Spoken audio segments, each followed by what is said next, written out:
I should also add that I had a number of very charismatic teachers, and teachers who inspired me. So you kind of think, oh, I want to be like them. I could name some of them. Prof Tan Tayong was my teacher. Professor Malcolm Murphat, also very inspiring, and so many other historians who really got me to love the subject, and something that I then wanted to pursue further for my postgraduate study.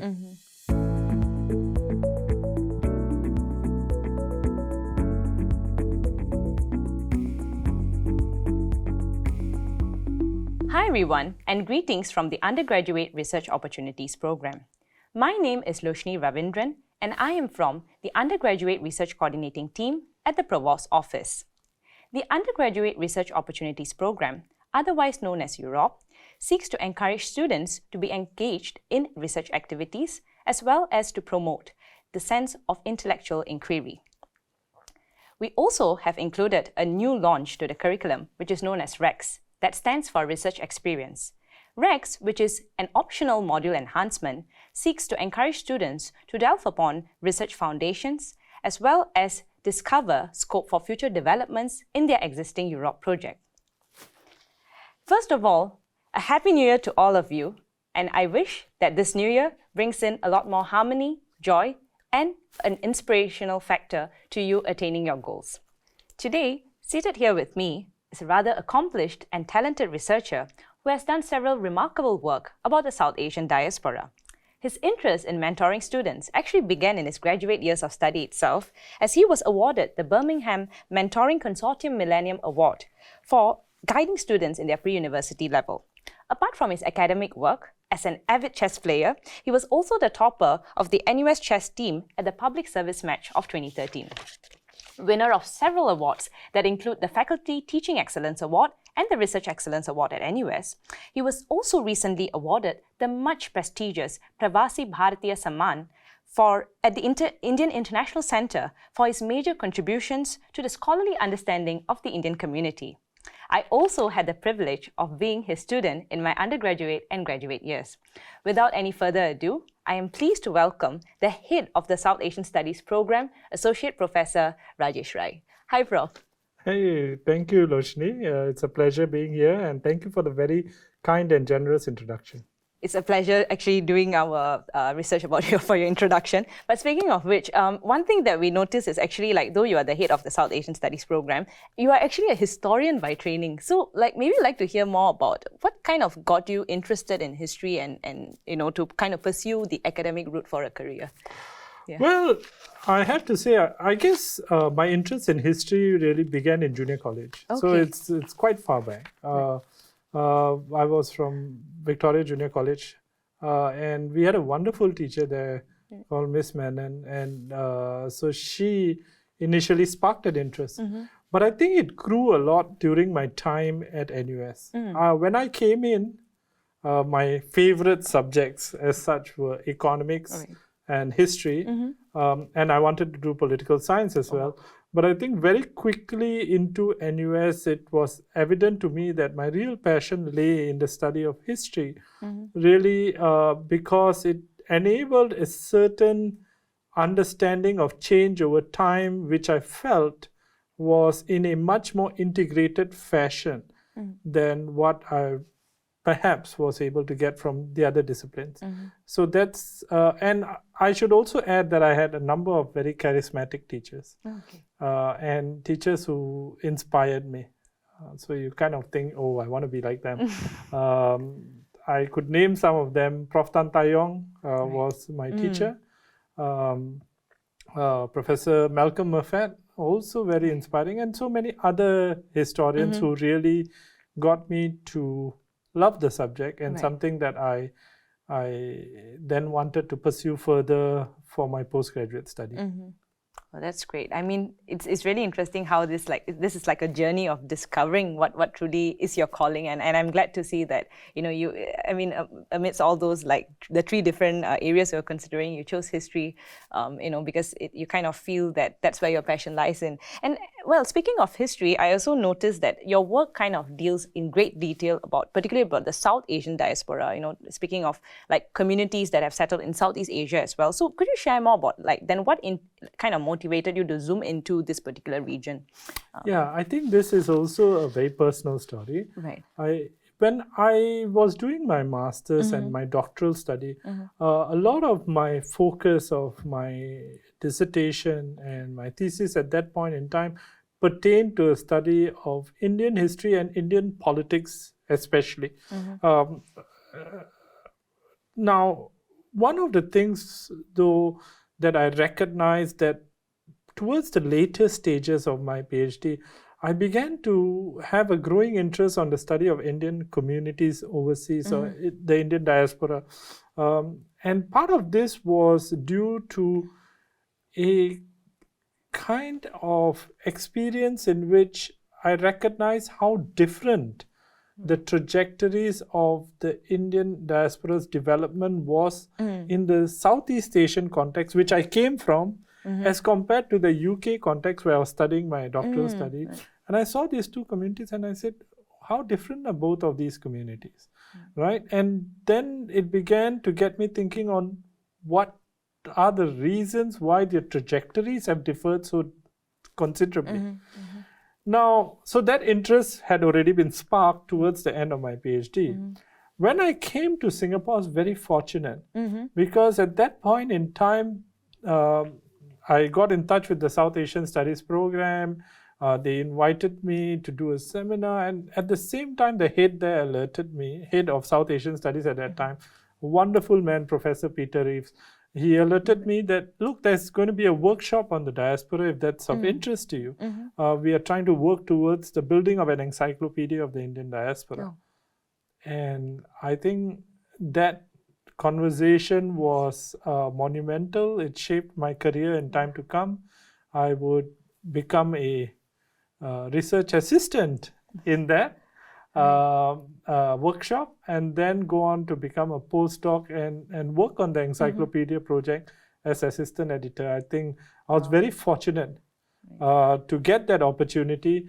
And since then, really, my pathway and into understanding the diaspora has become so central to my scholarship, and indeed it's a subject that continues to fascinate me. Right.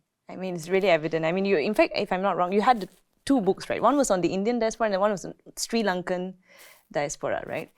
That's right. So the Encyclopedia of the Indian Diaspora was the first project I was involved in. It was a massive project. 63 international specialists, people who had deep experience in studying the diaspora. I'm a new boy, right? And I came into this team, and because of the generosity of the head at that time, he perhaps saw something in me and he put me in as an assistant editor. And from these 63 specialists globally, I was able to learn so much. And began to understand global patterns, key elements that inform making of the diaspora, aspects of changes in their identity, and so on and so forth. So the Encyclopedia of the Indian Diaspora was complete in 2006. But after that, I think there was, because of the success of that work, suddenly there was a notion that we need another one, and this time for the Sri Lankan diaspora. And by this time, my head had retired, but I thought that in spite of him retiring, he could still contribute to this. So I and he worked again in the Encyclopedia of the Sri Lankan diaspora. This was a few years later in my career. But yes, I've continued to work in this field, as you may know. Yes, absolutely, and I guess it's so evident as you are sharing that the whole idea of the South Asian region it has much richness in its culture and its history and so on, and I guess coming from an area studies kind of teaching background, I guess one challenge could actually be also possibly articulating these kinds of nuances to students who may be of very different disciplines and backgrounds. So I'm just curious, how has your experience in teaching general education modules, for instance, across the different disciplines been like for you? Yeah, I have been involved in teaching a number of general education modules, including Singapore Studies modules at NUS. Right. You may know, since you were my student once, I teach a module called South Asia in Singapore, and then there are a few others in the general education pillar as such. It comes with some challenges, but it also can be very fulfilling. Let me explain.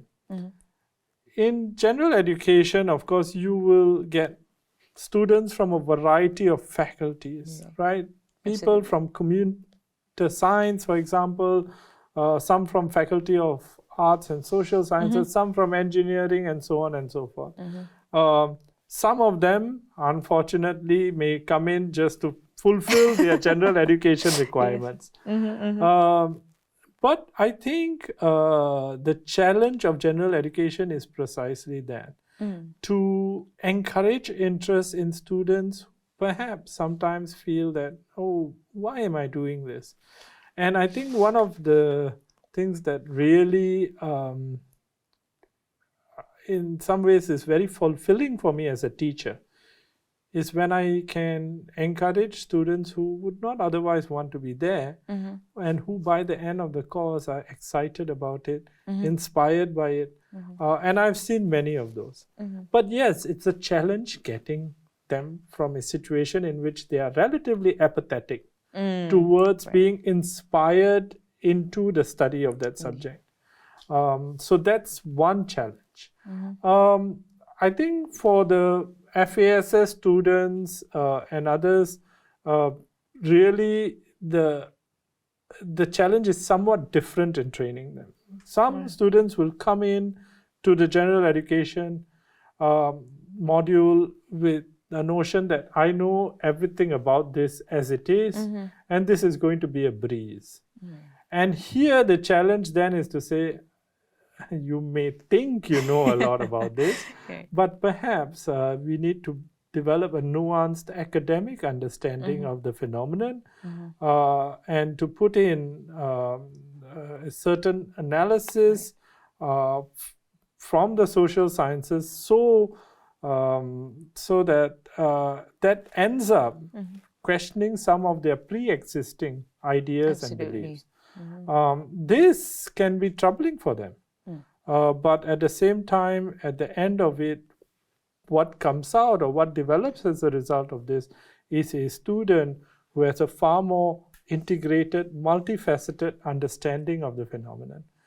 So that's a challenge, and that is the joy of teaching general education modules. I think that was very wonderfully put. And, speaking of which, how do you think that, to kind of move it one step higher, like, now that we are talking about integrating students into wanting to learn about regions that they may not even be familiar with or even connected to hitherto, like, how do you think interdisciplinary kind of interactions like this actually encourages students to research about the area of, like, in the aspect of area studies, for instance?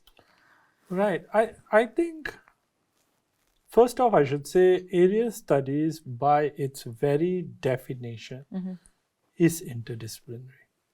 And this, I hope, is something that you experienced as well in doing South Asia, as a student may do in studying Malay studies, for example, or Japanese studies, or Chinese studies, or Southeast Asian studies at NUS. Fundamentally, area studies was ahead of the curve in the fact that it was offering interdisciplinary learning from the very start. Perhaps what has happened as a result of this push towards interdisciplinary is now it is covering areas that go beyond what it used to focus on initially. So what is the value of area studies? I guess that's the crux of your question. And the crux of your question, basically, in attempting to answer that, I think the crux is we want to develop in a student that understanding of a region in an integrated fashion. Now, for example, I'm trained as a historian, and so I have a certain way of looking at phenomena, to look at change over time, of phenomenon, be it social, cultural, and so on and so forth.